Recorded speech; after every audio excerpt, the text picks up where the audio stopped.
Pop Verso tá no ar. O programa de hoje tá cheio de notícia, informação, curiosidade. Por exemplo, sabia que vai ter um filme do Claudinho e Buchecha? Pois é, mas só ano que vem. Essa é uma das notícias que a gente vai mostrar aqui hoje, então fica aí que tá só começando.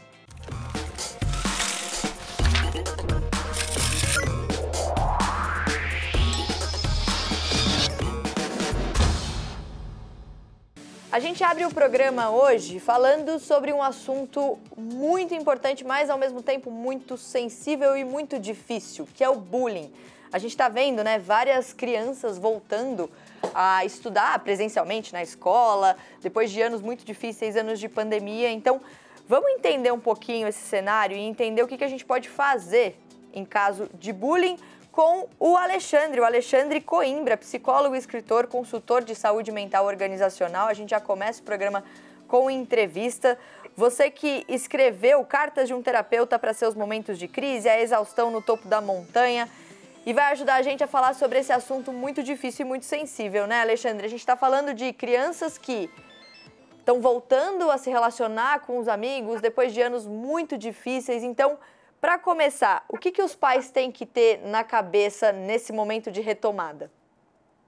Bom, obrigado, Mari, que prazer estar com você. Obrigado, um abraço aos seus telespectadores aí do Pop Verso. Veja, o retorno é um retorno de estranhos, porque, sobretudo, crianças e adolescentes viveram mudanças muito solitárias nessa pandemia. Eu mesmo tenho 2 filhos que adolesceram na pandemia. Então, eles entraram na pandemia com um corpo e saíram com outro. Tiveram estirão, mudança de, aumento de pelo, essa coisa toda. Então, isso é só um exemplo para a gente poder dizer o seguinte: as crianças ainda estão se reconhecendo, se reapresentando umas para as outras, né? E isso dá muito atrito, né? Toda vez em que a gente perde a intimidade que a gente considerava uma coisa garantida, isso gera uma sensação de muita insegurança e muitas vezes o adolescente, diante da insegurança, ele entra na raiva, na irritabilidade, né? E não na assunção do medo. Olha, tá difícil para mim porque eu estou insegura, eu não sei se você me vê do mesmo jeito, eu também estou achando você diferente. Ao invés de ter uma conversa assim, ele parte, por exemplo, por estereótipo. Nossa, como você cresceu, você está um varapau, ou qualquer coisa do tipo. Então, isso realmente tem acontecido muito nas escolas no retorno à pandemia. Agora, o bullying não é um fenômeno só pós-pandemia, né? Ele é o resultado de uma cultura do escárnio, né? E é um resultado de uma cultura em que o rótulo do outro, ele é visto como uma possibilidade de eu reconhecer as pessoas. Então, trabalhar contra o bullying é trabalhar contra toda essa cultura. Eu não tinha parado para pensar sobre isso mesmo, de como você volta outra pessoa, né? São estranhos e mudanças até físicas, mudanças Isso. de personalidade. Então, realmente é conhecer pessoas novas. Agora, você falou sobre o bullying, eu só queria destacar aqui um dado que a nossa produção separou aqui. No Brasil, cerca de 23% dos estudantes dizem ter sofrido bullying por parte de colegas, dados do IBGE, que foram publicados em 2021, mas foram coletados antes da pandemia. E aí, se a gente soma a pandemia, que a gente sabe e viu vários estudos dizendo que aumentou problemas psicológicos, depressão e ansiedade em crianças e adolescentes, qual é o resultado dessa soma que pode ser muito perigosa, Alexandre? Olha, é um resultado que pede atenção, companhia, e que a gente não fique moralizando excessivamente essa conversa, sabe? Porque às vezes eu me preocupo com como o bullying é tratado como uma coisa só de punição. Precisamos punir quem faz o bullying. Não, nós precisamos conversar sobre as nossas dificuldades de relacionamento. Nós precisamos abrir um espaço na escola e fora dela para que a gente não tenha só no ambiente escolar que aprender as matérias da escola. Convivência também é uma matéria escolar. E o bullying é um dos problemas da convivência, é a hora que a gente tira nota baixa nessa matéria. Então é hora da gente parar e conversar sobre isso e apontar as questões que atravessam essa situação e como o bullying prejudica toda a comunidade escolar. Como os pais podem ter essa conversa com os filhos, Alexandre? E aqui a gente pode pensar em duas situações, né? O pai de uma criança que sofre bullying e o pai de uma criança que pratica o bullying. São duas situações muito sensíveis e muito difíceis, mas como os pais podem ter essa conversa sem entrar para essa coisa da punição? Qual é o melhor caminho?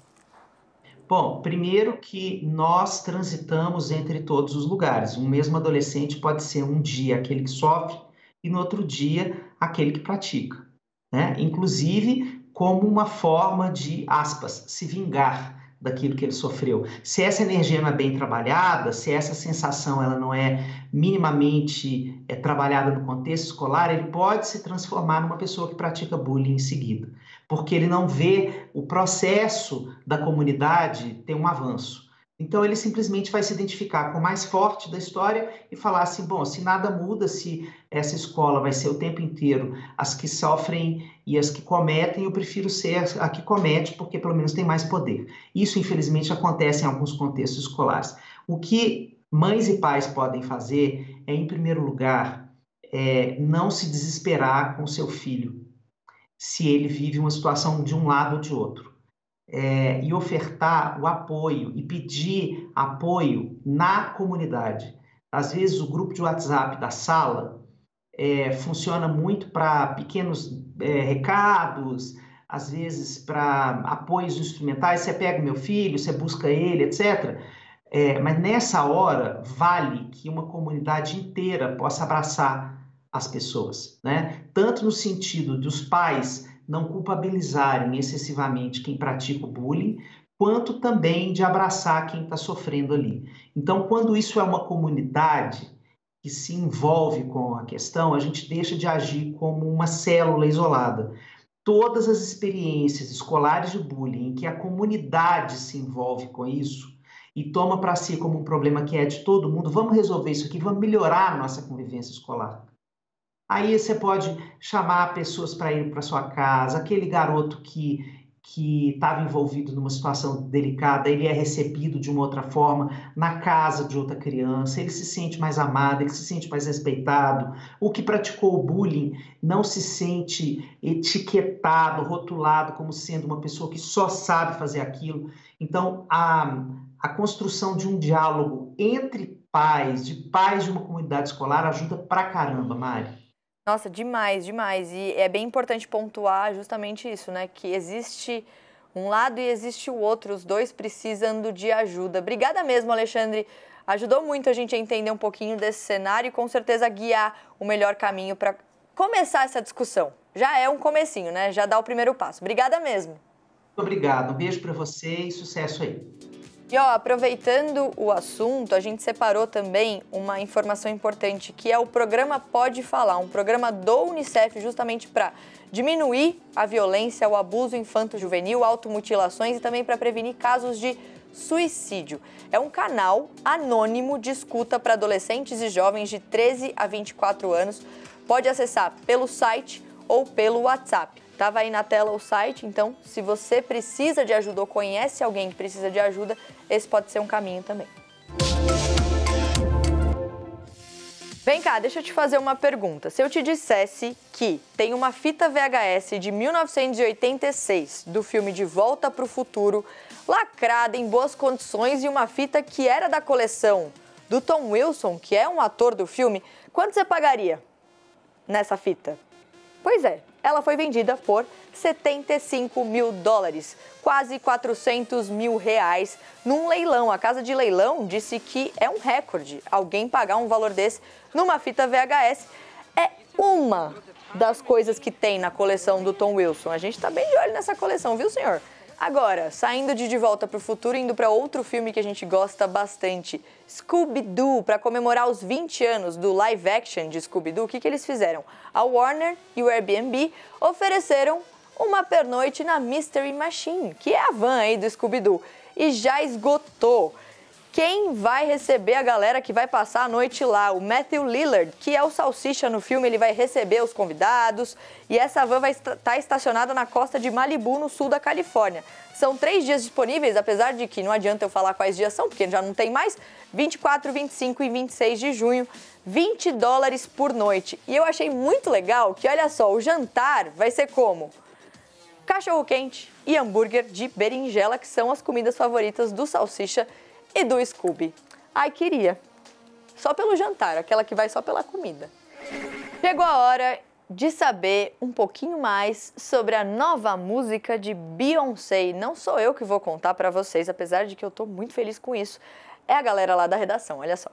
Na madrugada de segunda para terça-feira, a rainha voltou de vez. Beyoncé lançou a música nova Break My Soul, lead single do seu novo álbum Act One Renaissance, que tem data de lançamento para dia 29 de julho desse ano. A faixa provavelmente vai ser a de número 6 do álbum. Isso porque no vídeo, que contém a letra, a gente pode ver ali o númerozinho 6 antes do título da faixa. E é óbvio que ela quebrou a internet. Na manhã desta terça-feira, a hashtag Break My Soul já tinha mais de 150 mil tweets. Essa volta da cantora com o single e com o álbum que será lançado marca o retorno dela com o próximo projeto solo desde Lemonade, que foi lançado em 2016. Hoje é um dia muito importante no Popverso porque a gente vai estrear um quadro novo, Cérebros Made in Brasil. Pois é, a gente foi atrás dos brasileiros que estão por aí no mundo fazendo um trabalho incrível. Vamos começar com este cara aqui, ó. Esse cara é o Eduardo Lima. E quem é Eduardo Lima, minha gente? Eduardo Lima é designer gráfico em Harry Potter. Pois é, tem um dedinho de Brasil na história que a gente cresceu acompanhando e agora ele conta um pouquinho pra gente. Hogwarts Castle will not only be your home, but home to some very special guests as well. Eduardo Lima, o cara que pode dizer pro mundo inteiro que é o brasileiro que trabalhou em Harry Potter. Então, às vezes eu não acredito, Mari, na verdade, que eu sou esse Eduardo Lima, o designer gráfico dos filmes do Harry Potter. Às vezes eu me embeliço pra saber se é verdade, porque eu saí de uma cidade pequenininha, de Minas, no sul de Minas, Caxambu. Something's coming closer. I can feel it. Vim para Londres em 97, era para ficar 3 meses, fiquei 2 anos. Aí voltei para o Brasil e encontrei uma outra diretora de cinema, Ludmilla, que eu falei para ela, Ludmilla, eu tô voltando para Londres, vou morar lá, eu quero trabalhar em cinema. Ela falou, Eduardo, olha, não conheço muita gente lá, mas tem essa amiga minha que eu fiz, ela tá trabalhando num filme de um bruxinho, órfão, mágico. E ela falou assim, por que você não vem aqui no estúdio, onde a gente estava começando a produção do segundo filme, e ver o que acontece. Harry! Bloody hell, Harry. That was not funny. Você chegou a conhecer os atores, tipo a Emma Watson, assim, eles são legais. Nos filmes do Harry Potter foram quase 10 anos, então a gente conviveu com eles todos os dias. Então a gente viu eles crescendo. O Snape, o Alan Rickman, ele andava com a roupa de figurino na cantina, fazia brincadeira com todo mundo. Era super bacana. The Marauder's map. Hang on.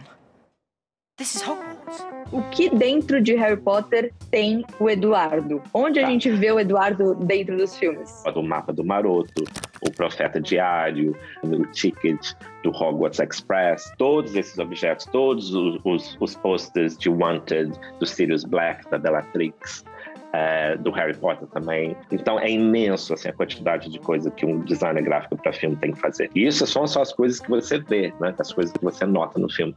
Fora todos os milhões de outras coisas que aparecem para decorar um cenário. Any ideas what these might be? Oh dear, we are in trouble. Eu sou muito fã de Harry Potter e virei sua fã também agora, porque realmente é um trabalho impecável, incrível. E eu agradeço em nome de todo mundo que assistiu Harry Potter ao longo desses anos, porque você ajudou a construir a nossa infância / adolescência ali. Então isso é muito especial. Saber que eu fiz parte do crescimento das pessoas, enfim, é maravilhoso. Mr. Potter will always be around to save the day. Don't worry. I will be. Hora do nosso quadro No Hype. E o que tá no hype é uma tendência de comportamento, digamos assim, entre as pessoas que estão solteiras e estão nos aplicativos de relacionamento. Um tal de Oystering. O nome é meio estranho, meio difícil de falar. Vamos entender com a Babi, olha só. Sabe aquelas cenas de comédia romântica? Quando um casal tá andando, de repente se esbarra, troca olhares e se apaixona? Hoje em dia tá mais fácil achar um crush por aqui.